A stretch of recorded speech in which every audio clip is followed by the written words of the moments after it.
The local study hall has some very strange rules. I would love to simply study at home, but it's tough to concentrate for more than a few minutes when your parents are arguing 24/7 in a cramped 2-bedroom apartment. I'm the type of guy who needs to focus for hours to consider it productive. Despite everything, the screaming would have been more than worth it if I had anticipated the following events. The night of the incident was on a Friday. It was 4 days prior to my final chemistry exam before Christmas break. I walked into the study hall at 11:43 p.m. and greeted the old man who was sitting on the information desk. He also happened to be the man who funded the study hall, so whenever he asked me to reiterate the mandatory rules, which was every time I walked in regardless on whether it was my first time or 500th time, I had no choice but to do it. Let me get you up to speed with the rules. I'll spare you the details and only tell you about the most important ones. Make sure every single light in the study hall is on until you leave. When you leave, make sure the door sign says closed. When leaving, make sure you are illuminated at all times. Never, and I mean never, turn off a light that's above you. Make sure you're not in the dark either, not even for a split second. If it's still dark out, do not forget to lock the door when you walk out. If the sun's already out by the time you leave, I'll lock it myself, leave it. If you hear any humming, ignore it, do not go check or look at what it is. I never heard anyone humming outside of the study hall, but rules are rules. Never pick up the phone for anyone after I leave, no matter what. This never happened either. Do not stay in the study hall after 6 a.m. You're not allowed to come back until 9 a.m. After reiterating the rules that have been drilled into me more than the periodic table, I dapped up the old man before sitting down. I always sat down in the same seat. The first few hours went by in a flash, as always. However, I got disrupted at 2:30 a.m. This is because it is when the old man goes home for the night, leaving the massive study hall to myself. Today I chose to hang around for a little longer. Quite frankly, I didn't want to get another slap from my parents after realizing I got an A- on my final exam. I had to remain focused and study for a little longer. A few more hours, which felt more like 10 minutes, went by. The clock had finally hit 5:55 a.m. I wouldn't have realized if it wasn't for the alarm I set for myself. Jolting myself back to reality, I began to set everything up to make sure I didn't upset the old man. He can get a little cranky sometimes. My brain was completely fried. My vision was blurry too. I packed my bags and turned off all the lights in the necessary order to ensure that I stayed true to the rules. I've done this so many times that I didn't even have to think about it anymore. As I opened the front entrance, I turned off the final light. Concurrently, the clock hit 6 a.m. It was still dark outside, as dark as when I came in at 11:43 p.m. Inhaling the cold, fresh air of the countryside, I juddered as I heard a loud ringing sound piercing my eardrums. It was the rotary dial phone on the old man's information desk. Shit, I muttered under my breath. I didn't expect it to be so loud. I rubbed my eyes and yawned. Unfortunately, that only made my eyes feel heavier. I should turn it off before I call it a night. Taking a step back inside, I gasped as I remembered that I had to turn on the lights whenever I was inside. I did so accordingly before reaching out to the phone. Realization struck as one of the rules popped back into my head, making me stop. Never pick up the phone for anyone after I leave. Oh, right, I thought to myself. Better for me to leave it. I sighed and scratched the back of my head. Can't wait to finally sleep, I told myself, yawning again. As I turned back around, my ears picked up on a sound from far away.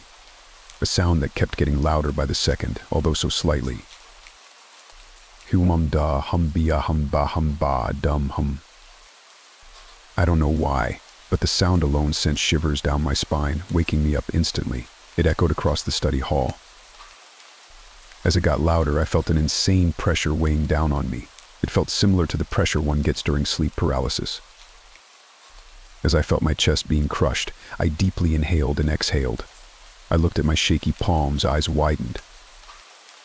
What the fuck, I thought to myself. What's wrong with me? It was a strange sensation, one I had never felt before. Everything felt off, eerie. Suddenly I heard a loud thud coming from behind me, the sound of a heavy object crashing onto the ground. Instinctively I turned around and jumped backwards, screaming. On the other side of the hall stood a shadowy figure. It was over 8 feet tall. Its lankiness was towering over me, its arms looking long enough to reach out and grab my head. It's where the humming tunes were coming from. At that very moment, I felt completely unsafe, as if the figure was going to jump out at me. All I could hear was my heartbeat in my throat. "Oh, fuck this," I shouted. Turning around, I bolted out of the door, not looking back even once. As I was running, I could feel something chasing after me from behind. Despite that, I couldn't hear anything beside my breathing and quiet grunts. As soon as I made it home, I slammed the door shut, locking it. Throughout the night, my mind was racing with different thoughts. No matter what, I couldn't shake the feeling that something was close to me, keeping an eye on me from nearby. Whenever I tried to close my eyes, I could see the figure rushing towards me at a speed I couldn't visualize. Before it would catch me, I opened my eyes with a loud gasp. However, the pressure persisted. Who was the figure standing on the other side of the study hall? It looked nothing like the old man. I eventually dozed off and woke up a few hours later to a text message from a number I didn't recognize. "Hey, you that kid who always goes to the study hall every night," right, it wrote. My heart skipped a beat. I chose to ignore it. No way was I going to get in trouble because of some stupid rules. It must have been my nerves of the exam coming up. As I see the same number typing again, I blocked it. I had no interest in getting involved in whatever I saw yesterday. That night, I readied myself for another study session. I decided that I would leave the study hall at the same time as the old man to avoid a similar situation, which was 2:30 a.m. I wanted to tell him about last night, but I was scared that I would get in trouble. I nervously walked into the study hall and greeted the old man. However, something felt off.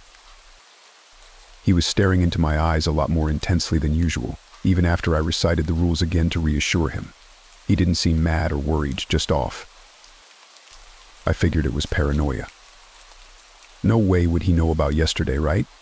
After all, I didn't break any of the rules, and he wasn't even there for most of the time. I sat down on the same chair as last night. Discomfort grew as I glanced to see the old man staring right at me from his seat. I took a deep breath and put on my earphones. Minutes later, I received a text. It was from the old man. I had his contact saved just in case, so it wasn't out of the ordinary to receive a message from him. However, why would he text me when we were in the same room? "Hey, I wanted to let you know that I'm running some errands out of town at the moment.